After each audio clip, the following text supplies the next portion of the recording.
मेरे साथ राजनीतिक विश्लेषक के तौर पर इस वक्त जुड़े हुए हैं। मेजर जनरल माथुर, सबसे पहला आपको सवाल, क्या पाकिस्तान इस ऑपरेशन सिंदूर के बाद, जो कि अभी खत्म नहीं हुआ है, क्या आतंकियों को पालना बंद कर देगा इस राइडर के साथ कि उन्होंने अपने सेना अध्यक्ष को आज ही फील्ड मार्शल बना दिया है?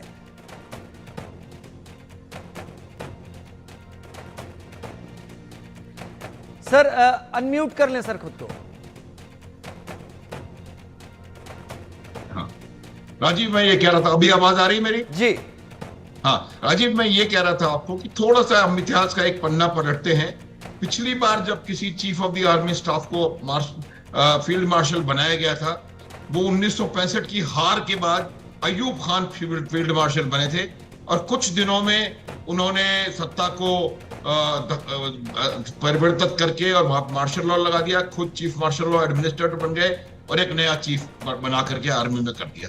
मुझे लग रहा है कहीं ना कहीं ये इतिहास दोहराने की भी संभावना बनती हुई मेरे को नजर आ रही है। I will leave it at that. ये स्पेकुलेशन में तो ये पॉसिबिलिटी है।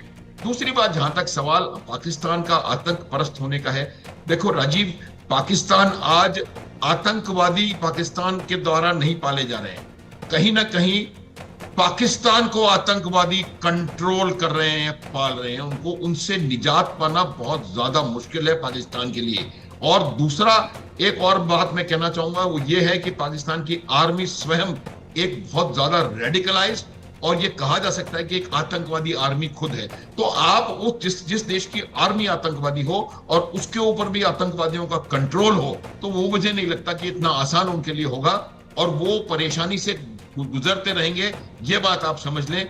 कोशिश वो जरूर कर रहे हैं। ये जो अननोन गनमैन वाली कहानी है, इसके ऊपर हम कई दफा बातचीत कर चुके हैं। ये वही लोग हैं जिनको कि जो कि आईएसआई के लिए नो मोर रेलेवेंट, तो उनको एलिमिनेट कर देते हैं। और ये एलिमिनेशन जो आतंकवादी संगठन है उनकी भी रजामंदी से हो रहा है। अगर कोई लैलिटी का आतंकवादी एलिमिनेट हो रहा है तो हाफिज सईद को पता है कि इसको एलिमिनेट किया जा रहा है। ये भी मेरा मानना है।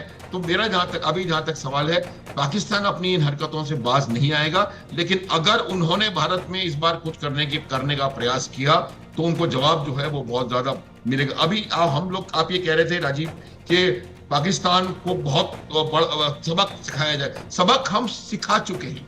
जो 7 अक्टूबर को हुआ है, उससे बड़ा सबक मेरे ख्याल से मिलिट्री हिस्ट्री में बहुत कम बार ऐसा देखा गया है। मैं आपको आज बता सकता हूं राजीव कि ये ऑपरेशन सिंदूर जो है, आने वाले समय में कई दशकों तक बड़ी बड़ी डिफेंस यूनिवर्सिटीज में एक केस स्टडी के रूप में सिखाया जाएगा कि किस तरह से आप एब्सोल्यूट सरप्राइज डिसेप्शन को हासिल करते हुए 100% टारगेट के ऊपर फायर करके उनको ध्वस्त कर सकते हैं। It has no parallel in the immediate military history. तो ये मेरा मानना है कि एक बहुत जबरदस्त सबक उनको ऑलरेडी मिल चुका है, और यही वजह थी कि उन्होंने वो 2-2.5 दिन में अपने पैरों पर आकर के और उन्होंने सीज फायर की, हमसे गुजारिश करी, भीख मांगी कहना चाह रहा था, लेकिन I don't want to use those words, गुजारिश करी और हमने उस बात को मान लिया। एक बात मैं राजीव फिर बताऊंगा आपको कि ये सीज फायर नहीं है, ये सेसेशन ऑफ हॉस्टिलिटीज है। कि हमने ये दो सेनाओं ने डिसाइड किया है कि हम इंटरनेशनल बॉर्डर पे और लाइन ऑफ कंट्रोल पे फायर नहीं करेंगे एक दूसरे के ऊपर, हॉस्टिलिटीज नहीं करेंगे एक दूसरे के ऊपर।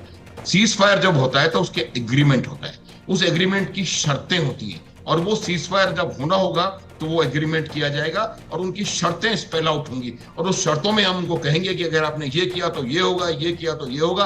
तो ये बात, हम इस बात सीज फायर को बहुत ज्यादा गलत रूप से और लूजली प्रयोग में ला रहे हैं। तो ये रियल सेंस में सीज फायर एग्रीमेंट नहीं है, ये सिर्फ हमारा एक हमारी अंडरस्टैंडिंग है कि हम इंटरनेशनल बॉर्डर पे और लाइन ऑफ कंट्रोल पे फायरिंग नहीं करेंगे। सीज फायर जब भी होता है, जब 2003 में हुआ था, 2021 में हुआ था, तो बाकायदा शर्तें बनाई गई थी, और क्या आगे उसके क्या होगा, क्या ये सब उसमें देखा गया था। ऑपरेशन सिंदूर चालू है, और ये जब तक इसको कॉल ऑफ नहीं करते हैं, ऑपरेशन सिंदूर कॉल ऑफ तब माना जाएगा जब आप जितने भी आपने जो अपने ऑफेंसिव टूल्स को अप्लाई किया है वो सब आप वहां से निकाल लें और वापस वो बैरक्स में चले जाएंगे, तभी कहीं जाकर के ऑपरेशन जो सिंदूर को कंप्लीट माना जाएगा। लेकिन ऑपरेशन सिंदूर का जो टेक्निकल जो मिलिट्री ऑब्जेक्टिव था, वो मिलिट्री ऑब्जेक्टिव हमने 7 तारीख को एक दिन में हासिल कर लिया था। उसके बाद जो एक्टिविटी हुई है राजीव, वो एक्टिविटी सिर्फ और सिर्फ उस चीज के खिलाफ रिटेलिएशन में की गई है कि अगर आप कहेंगे तो हम, देखिए जब भी ये इस प्रकार के जो ऑपरेशंस होते हैं ना, वो फेजेस में प्लान किए जाते हैं, चरणों में। तो हमने भी ये अपना ऑपरेशन 2 चरणों में प्लान किया था। पहला चरण ये था कि हम जाकर के उनके आतंकवादी अड्डों पर हमला करेंगे और उनको डिस्ट्रॉय करेंगे। वो आतंकवादी अड्डे ईयर मार्क थे, 4 पाकिस्तान में, 5 पीओजे में। वो पहले से ईयर मार्क थे, उनके बारे में डिटेल्स थी, उनको हमने टारगेट कर रखा था, उनको हमने रजिस्टर कर रखा था और फिर उनके ऊपर हमला करके उनको हमने तबाह कर दिया। और दूसरा चरण था कि उसके बाद जो भी एक्शन पाकिस्तान लेगा, पहली बात हमने एक मिनट अपने आप को उसके लिए तैयार किया। एक बहुत जबरदस्त इलेक्ट्रॉनिक फेंस तैयार करी, एक बहुत जबरदस्त multi layered air defence grid तैयार किया और फिर हमने उसके लिए तैयारी करके रखी और कहा कि अगर आप किसी तरह से एक्ट करेंगे तो उसका रिएक्शन होगा। तो रात को जब उन्होंने ड्रोन मारे तो हमने जाके उनका एडी डिग्रेड कर दिया। फिर अगले दिन फिर उन्होंने हिमाकत करी तो उनके 11 एयरफील्ड्स को नेस्त नाबूद कर दिया। उन्होंने खुद माना है प्रधानमंत्री ने कि